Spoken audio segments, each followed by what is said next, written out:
हुन्छ त नि छोपा छोपा अब छोपा ल निनाम कस्तो छ फुल छ है आज हिउँ खेल्नु पाएको छ छोरी है ओहो हिउँ खेल्नु पाइन्छ हेलो मम्मी फर्स्ट टाइम देख्यौ तिमीले हिउँ परेको म पनि फर्स्ट टाइम हिउँ परेको देखेको मैले चाहिँ देखेको थिएँ ल हेलो दिदी दाजु हिउँ परेछ है देख्नुहोस् यहाँनिर लाइभ हिउँ परिरहेको छ लाइभ हिउँ परेछ है ल हामी आउँदा हिउँ पर्यो अब यहाँ चढ्यो हामी अब हिउँ हामीले खेल्नु पायो नि त अनि त्यसपछि फेरि खुल्ला आकाश ल हेर्नुहोस् गाइज यो के अरे के बजार रे हो कुरी गाउँ त्यो तल दलखा बजार कुरी गाउँ यो भ्यू चाहिँ माथि कालिचोक भगवती माईको डाँडाबाट हो हामी अब लगभग पुग्न लाग्यौँ यहाँ नजिकै रहेको छ त्यहाँ प्रवेशद्वार देखिरहेको छ र अहिले चाहिँ उकालोमा आइसकेको छौँ हामी अब लगभग मन्दिरको नजिक पुगिसकेका छौँ यहाँ चाहिँ अब हिउँ परिरहेछ आज अब लाइभै सबैले चाहिँ राम्रो पायो त्यो तल डाँडातिर पनि पर्यो हिउँ राम्रै परेको छ त्यस्तै गरेर केबल कार त्यहाँनिर चलिरहेको छ अहिले अघि केही समयको लागि केबल कार पनि रोकिएको थियो एकदमै हुस्सु लागेको कारणले गर्दाखेरि र अहिले चाहिँ खुलिसकेको छ हामी चाहिँ अब केबल कारमा अलिकति भिडभाड पनि बढी अनि त्यहाँनिर हामीले स्थानीय बासिन्दाहरूलाई सोद्धाखेरि अब यो क्यु भन्दाखेरि हिँडेर पनि पुगिन्छ 1 घन्टामा भन्ने खालको चाहिँ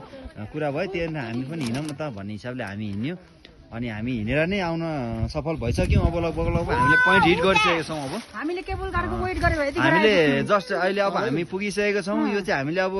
हिउँ पर्दै गर्दाखेरि नै एउटा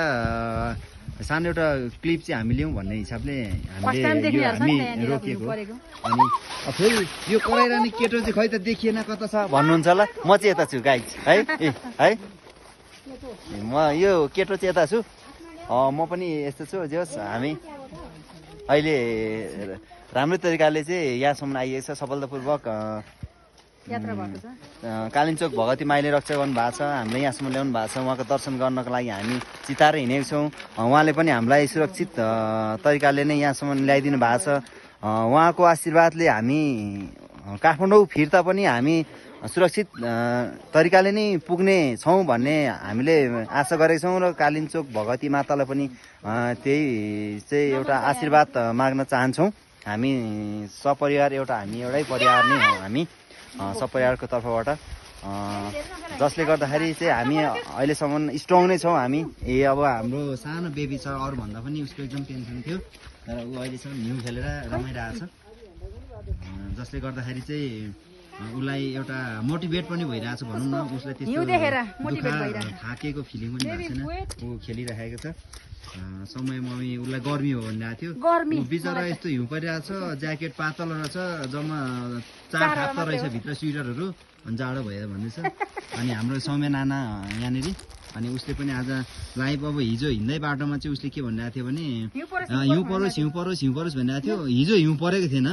आज नै अहिले हामी आउँदाखेरि उकालोमा आउँदाखेरि हिउँ परेको हामीलाई उकालोमा थाक छ भनेर हामीलाई हिउँ पारिदिएको त्यो एउटा चाहिँ फ्रेस होस् भनेर होला सायदै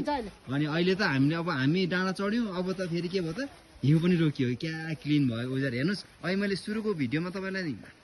गर्दाखेरि कस्तो देखेको थिएँ भन्दाखेरि अब कुहिरो देखेको थिएँ हेर्नु न कुरी गाउँ कति क्लिन भएर आयो ल थ्याङ्क यू सो मच फेरि अर्को